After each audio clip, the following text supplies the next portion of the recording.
और अब बात यूपी के सबसे हाई प्रोफाइल उपचुनाव की करने जा रहे हैं। उत्तर प्रदेश के मिल्कीपुर विधानसभा उपचुनाव में आरएसएस ने पर्दे के पीछे से कमान संभाली।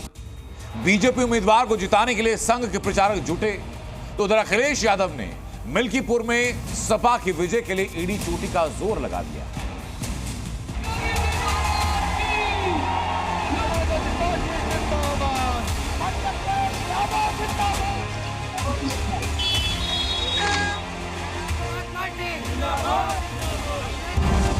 मिल्कीपुर उपचुनाव में संघ की एंट्री।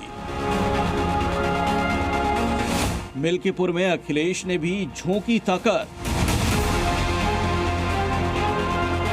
मिल्कीपुर उपचुनाव को लेकर चुनावी सरगर्मी बढ़ती जा रही है। मिल्कीपुर के लिए एसपी सुप्रीमो अखिलेश यादव की रणनीति कैसी है, ये आपको आगे बताएंगे। उससे पहले जान लीजिए कि मिल्कीपुर में कमल खिलाने के लिए संघ ने पर्दे के पीछे से कमान संभाल ली है।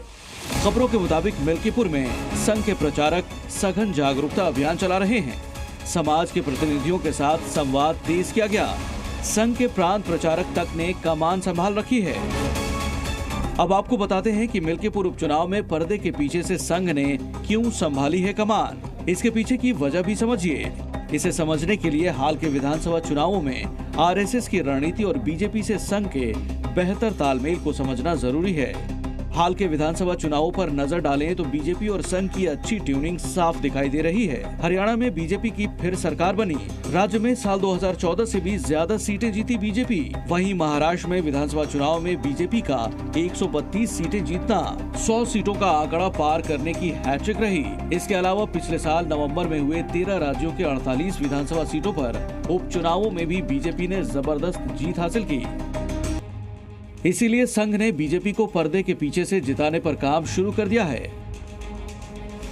वहीं समाजवादी पार्टी एक झूठी स्टार प्रचारकों की लिस्ट जारी कर रही है। अब आजम खान उनकी स्टार प्रचारकों की लिस्ट में है। आजम खान जेल की सलाखों के पीछे से कैसे प्रचार कर सकते हैं? अब जब समाजवादी पार्टी चुनाव हार जाएगी तो फिर निर्वाचन आयोग पर ठीकरा फोड़ेगी, प्रशासनिक मशीनरी पर ठीकरा फोड़ेगी। बेहतर था कि वो आज स्टार प्रचारक लिस्ट जारी करने की बजाय जनता से संवाद करते, तो शायद समाजवादी पार्टी को कुछ जमानत बचाने लायक वोट मिल जाते।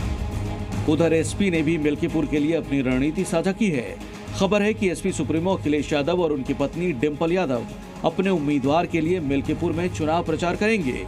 साथ ही अखिलेश के लिए एक अच्छी खबर ये भी है कि यूपी कांग्रेस ने मिल्कीपुर में एसपी प्रत्याशी को खुलकर समर्थन देने का ऐलान किया है। कांग्रेस का पूरा समर्थन है इंडिया गठबंधन को और पूरी ताकत के साथ हम लोग वहाँ पे उनके साथ खड़े हैं, इंडिया गठबंधन के साथ, और निश्चित तौर से मजबूती के साथ जो वहाँ लड़ाई हो रही है। 5 तारीख को वोटिंग है, 8 को काउंटिंग। मैं ये तो भारतीय जनता पार्टी के लोगों का काम ही है कि वो पूरी तरीके से सरकारी तंत्र का दुरुपयोग करके चुनाव जीतने का काम कर रहे हैं। मैं समझता हूँ कि वहाँ की जनता इस बार इनको निश्चित भारतीय जनता पार्टी को सबक सिखाएगी।